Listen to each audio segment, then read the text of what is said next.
Hey everyone, welcome to another episode of Gripe, the show with short, sweet movie reviews, plus the one thing that annoyed me the most. And this week, I'm going to be looking at the movie Bridge of Spies, starring Tom Hanks and directed by the legendary Steven Spielberg.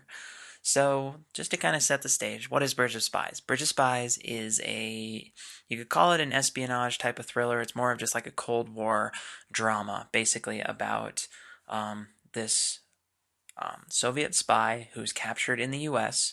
and the U.S. wants to basically show, we're a country of laws, of justice, of all that.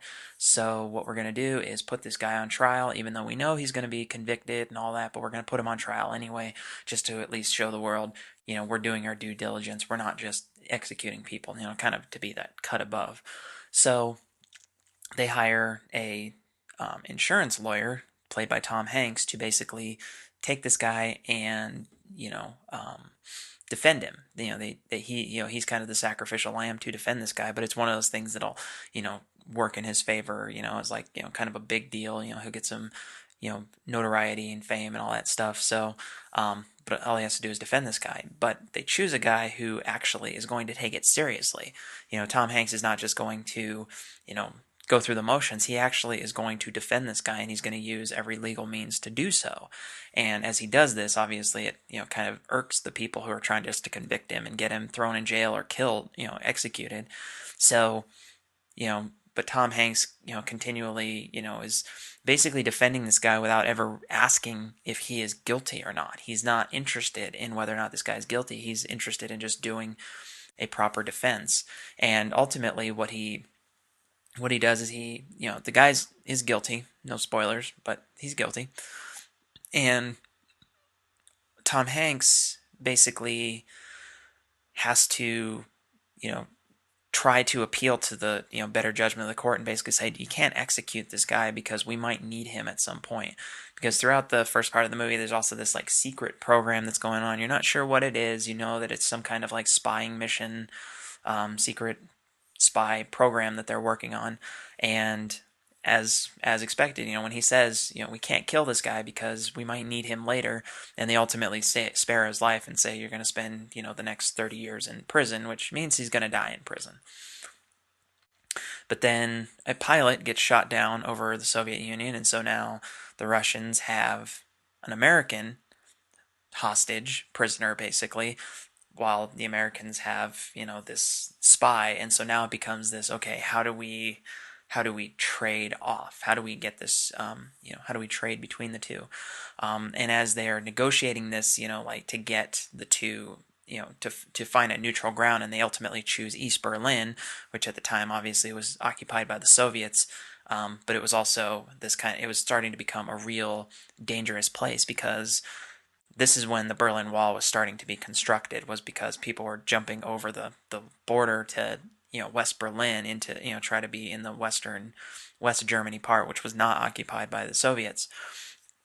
So they decided to do it here, and then while the wall is being built, an American student is arrested by the Germans, and so now they're holding this guy, basically saying the only way we're going to give him back is if you trade the Russian spy for us, because they want, basically the East Germans want their own kind of sovereignty, so they're trying to kind of work this whole situation in their favor now. So you have all these three kind of powers who don't like each other negotiating over something that none of them really want, but it's just something to try and boost their own status in some way or another.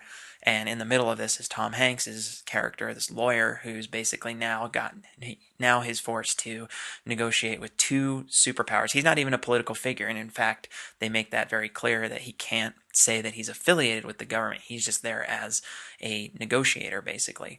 And so he has to negotiate with the Russians and the Germans because he wants to get both of these people. He wants to get the student and the pilot. The government is only concerned with the pilot, but he wants to get both because that's his prerogative. His prerogative is to get everybody home safe, including his client, the Russian spy.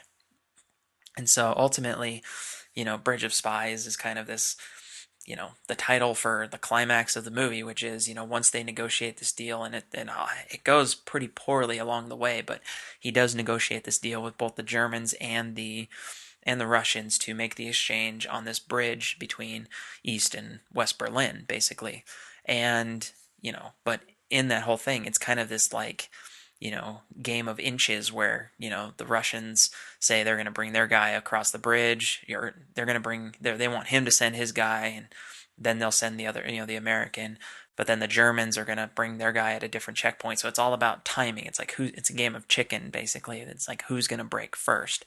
And ultimately, Tom Hanks is just like the patient, stoic hero. And, he, ultimately it ends well. There's no violence or bloodshed there at the end of the movie.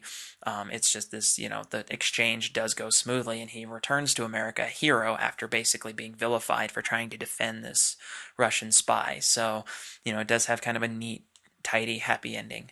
Um, and it definitely is, kind of the modern Spielberg that we're starting to see a little bit more of. Spielberg doesn't make very many movies anymore. The last movie, I think the last movie he made was Lincoln. I could be wrong, but I think Lincoln was the last one he did make.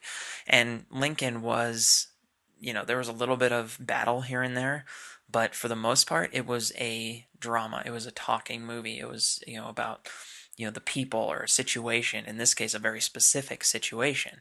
And Bridge of Spies kind of feels that way too, just set in the Cold War, in this isn't my key gripe, but I really want it to be, in this very monochromatic age where, the only people who had any kind of influence at all were old white men.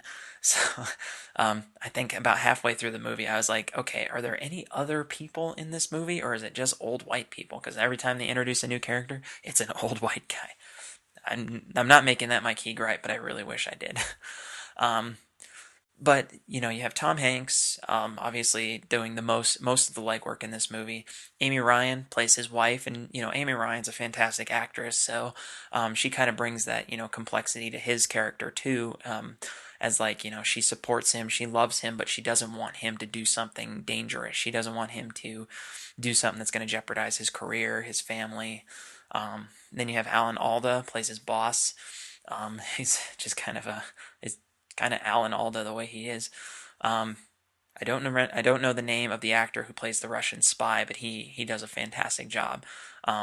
He's very reserved, very stoic. In fact, the whole in the comedy, his kind of comedy line is Tom Hanks would ask him something. It's like, can you show a little emotion, or can you at least pretend like you're afraid? And he always says, well, would it help? I mean, just it's kind of like it's like he knows his situation, he knows where he is. He's not going to, um, he's not going to panic or anything. He's just going to go with it basically. Um, which and the actor, like I said, I don't know his name, but he did a fantastic job. So, what is my key gripe about this movie? Well, this is one that it's really hard because it's a great movie. It's a really solid movie. Um, but I think where I and this happens with a lot of these historical movies, and maybe it's not so much the gripe with this particular movie, but just kind of historical movies in general, is a lot of times when they do this kind of cross section of an event or a time period, when it's over, you're like, okay, so what? I mean, it's like, what did this really accomplish? I mean, it avoided, potential conflict between these powers, but I mean, we all know the Cold War was just a series of these little like micro conflicts of, political intrigue, and so much of it was like a shell game. It was psychological warfare. And this is one of those events, and it's an interesting event, but it also is kind of just like, well, it's also anticlimactic in a way because it all ends well. And I don't want to necessarily fault the movie for that, but it's one of those things that when I watch a lot of these movies, it does start to weigh on me and annoy me a little bit that it's just like, okay, so what? I mean, okay, they got this guy back. They, you know, sent that dude back to Russia. Everybody went on their separate ways. And this event, I mean, what did it solve? What did it prevent?